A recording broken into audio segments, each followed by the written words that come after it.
હાલો દોસ્તો, આજે આપણે બનાવવા જઈ રહ્યા છીએ ફ્રૂટ સલાડ. તો હવે આવી ગઈ છે ગરમીની સિઝન અને હું આવી ગયો છું આ મારા રસોડામાં.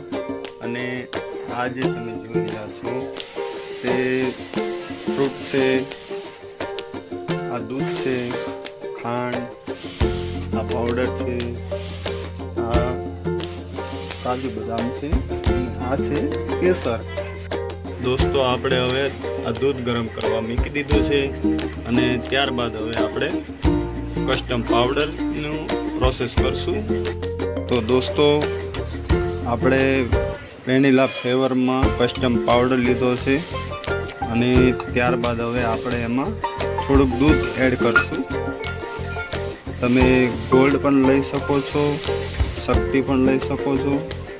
અને આની જે પ્રોસેસ છે તેમાં જે કણી હોય એ કણી ના રહેવી પડે, તેનું ખાસ ધ્યાન રાખવું.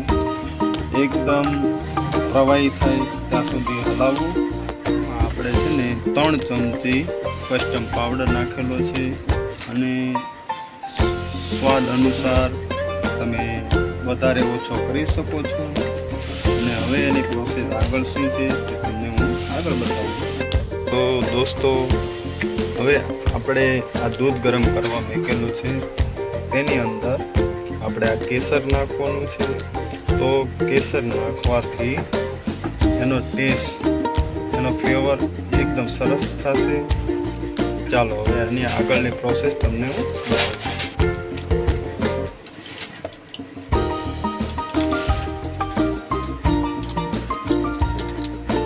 આપણે હવે આમાં કેસર નાખવાનું છે. અને પેકેટ તોડ્યું અત્યારે તમે જોઈ રહ્યા છો.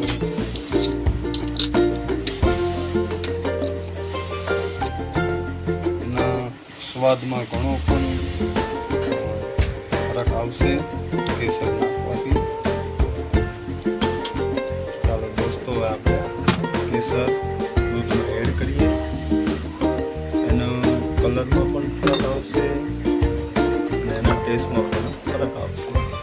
કોઈ પણ કરિયાણાની શોપ પર તમને મળી જશે, એવરેટ બેકરીમાં કે પછી કરિયાણાની દુકાનમાં તમે કેસરનું પેકેટ મળી જશે આસાનીથી. આપણે આ દૂધ ઉકળવા મૂકી દીધેલું છે અને આમાં એક જ ઉભરો આવવા દેવાનો છે.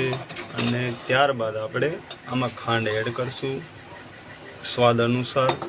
જેવું તમે મીઠું ખાતા હોય એ પ્રમાણે.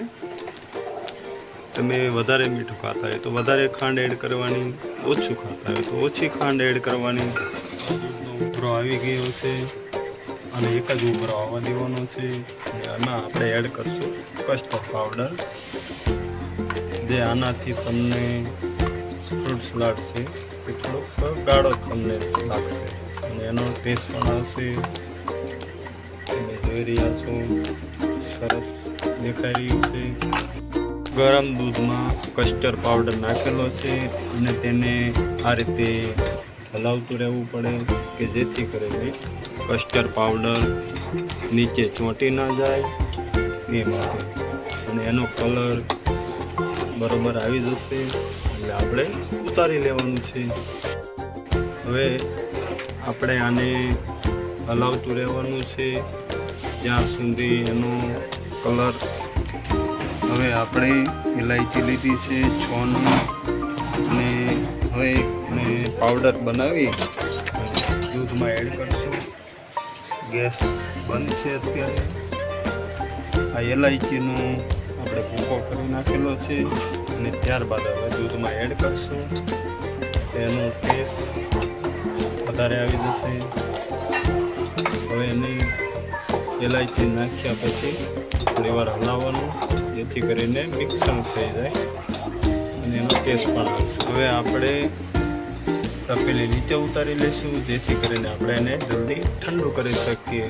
ઠંડુ એ માટે કરવાનું છે કે એનું એકદમ ગાઢો થઈ જાય એના માટે. અને હવે આપણે લઈ લીધો છે બરફ. તો બરફ હવે સાઈડમાં નાખી દઈશું જેથી કરીને એકદમ ઠંડુ થઈ જાય. થોડુંક હલાવતા રહીએ અને આમાં તર નહીં જવાનું.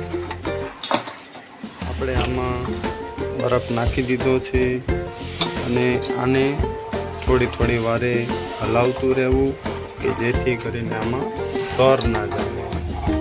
આ રીતે બધી બાજુથી હલાવવાને. તમે જોઈ રહ્યા છો બરફ પણ છે એમાં. અને અડધી કલાકથી કલાક સુધી આને ઠંડુ કરવા રહેવા દેવાનું છે. આ રીતે થોડી વારે હલાવજો એટલે એકદમ ફ્રૂટ સલાડ સારો થશે. તો દોસ્તો આપણો હવે ફ્રૂટ સલાડ એકદમ રેડી થઈ ગયો છે. અને આવી રેસીપી જાણવા માટે અમારી ચેનલને લાઈક, શેર, સબસ્ક્રાઈબ અને ફોલો કરજો. અને તમને અવનવી વાનગી બનાવી હોય તો કમેન્ટમાં લખી જણાવજો.